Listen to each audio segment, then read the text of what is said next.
नीट पेपरफुटी आंदोलनादरम्यान आंदोलकांवर केलेली कथित पोलीस कारवाई आणि अन्य मुद्द्यांवरून आजही संसदेच्या दोन्ही सभागृहांमध्ये विरोधकांनी गदारोळ केला।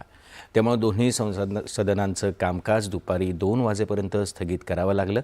आज लोकसभेचं कामकाज सुरू होताच विरोधकांनी गोंधळ घालायला सुरुवात केली। अध्यक्ष ओम बिर्ला यांनी सभागृहाचं कामकाज सुरळीत चालण्यासाठी विरोधकांना कळकळीची विनंती केली। आपल्यात मतभेद असू शकतात, धोरणं आणि विचारांबाबत मतभेद असू शकतात, मात्र संसदेची प्रतिष्ठा कायम राखली गेली पाहिजे असं ते म्हणाले।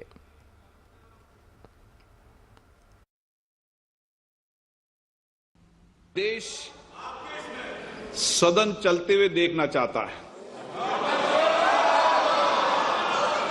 देश के लोगों का मत है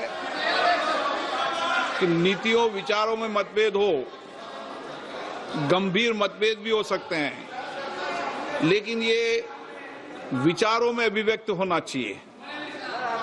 और इसलिए समय समय मैंने सभी दलों के नेताओं से चर्चा की, विचार विमर्श किया, व्यक्तिगत भी की, सामूहिक भी की।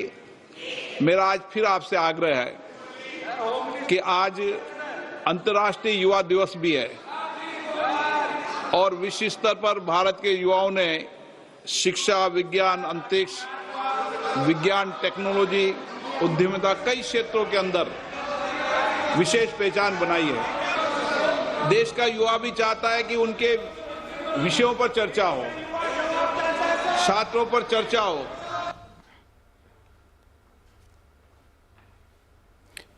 राज्यसभेत आज सीपीएमचे खासदार जॉन ब्रिटास यांच्याबद्दल केलेल्या कथित अपमानास्पद विधानांवरून झालेल्या गदारोळामुळे राज्यसभेच्या कामकाजातही व्यत्यय आला। जर काही आक्षेपार्ह असेल किंवा ते राष्ट्राच्या चारित्र्याला अथवा सभागृहाच्या प्रतिष्ठेला साजेसं नसेल तर सभापतींनी त्यांनी सर्व सदस्यांना आपल्या दालनात बोलावून काय घडलं ते ऐकून घ्यावं असं संसदीय कार्यमंत्री किरेन रिजिजू यांनी सांगितलं।